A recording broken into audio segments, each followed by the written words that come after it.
Hello అందరికీ ఈరోజు నేను కుక్కర్లో మటన్ పులావ్ ఎలా చేసుకోవాలో చూపిస్తాను. ముందుగా స్టవ్ పై కుక్కర్ పెట్టుకొని దాంట్లో 2 స్పూన్స్ ఆయిల్ వేసుకోవాలి. ఆయిల్ బాగా మరిగాక దాంట్లో బిర్యానీ స్పైసెస్ యాడ్ చేసుకోవాలి. ఇక్కడ నేను బిర్యానీ ఆకు, ఇలాచి, లవంగాలు, దాల్చిన చెక్క, సాజీరా, బండపువ్వు, బగారాకు వేసుకొని బాగా ఫ్రై చేస్తున్నాను. ఇవి బాగా ఫ్రై అయ్యాక 3 పెద్ద సైజ్ ఆనియన్ని కట్ చేసుకొని వేసుకోవాలి. ఇవి త్వరగా మగ్గడానికి కొద్దిగా సాల్ట్ కూడా వేస్తున్నానండి.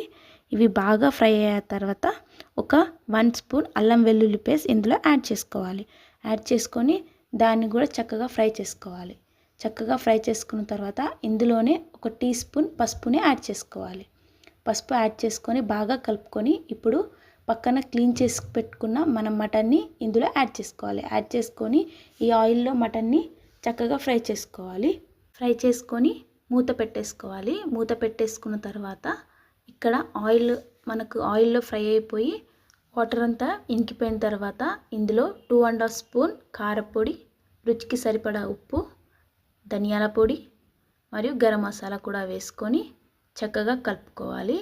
ఈ స్పైసెస్ అన్నిటివి ఆ ముక్కకు బాగా పట్టాలన్నమాట. అలా చక్కగా బాగా పట్టేంతసేపు కలుపుకొని ఇప్పుడు పక్కన మనం చక్కగా గిలకొట్టి పెట్టుకున్న పెరుగును కూడా ఇందులోకి యాడ్ చేసుకోవాలి. యాడ్ చేసుకొని దాన్ని కూడా ఇందులో కలిపి మూత పెట్టేసి మంటని లో ఫ్లేమ్కి టర్న్ చేసుకొని కర్రీ నుంచి ఆయిల్ సపరేట్ అయ్యేంత వరకు వెయిట్ చేయాలి.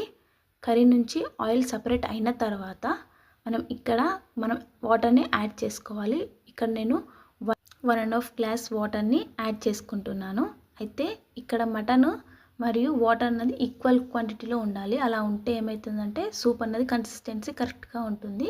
ఇప్పుడు మూత పెట్టేసి 6 విజిల్స్ రానివ్వాలి. నాకు 6 విజిల్స్కి ఈ మటన్ అన్నది 80% ఉడికిపోయింది. ఇంకా 20% మనము రైస్తో ఉడికిస్తాం కాబట్టి 80% సరిపోతుంది.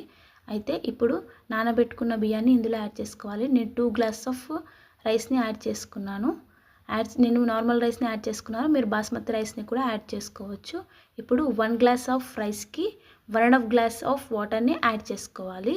యాడ్ చేసుకొని టేస్ట్ చూసి సాల్ట్ అడ్జస్ట్ చేసుకొని 1 స్పూన్ నెయ్యి మరియు కొత్తిమీర, పుదీనా వేసుకొని బాగా కలుపుకొని కుక్కర్ మూతని పెట్టేసేయాలి. పెట్టేసిన తర్వాత మనకు 2 విజిల్స్ రావాలండి. 2 విజిల్స్ తర్వాత మనకు వేడి మటన్ పులావ్ అన్నది రెడీ అయిపోతుంది. ఇక్కడ 2 విజిల్స్ వచ్చాక నార్మల్గా గాలిపోయినాక నేను కుక్కర్ ఓపెన్ చేశాను. ఇక్కడ చూడండి వేడిగా మటన్ పులావ్ ముక్క కూడా భలే సాఫ్ట్గా ఉడికిపోయింది.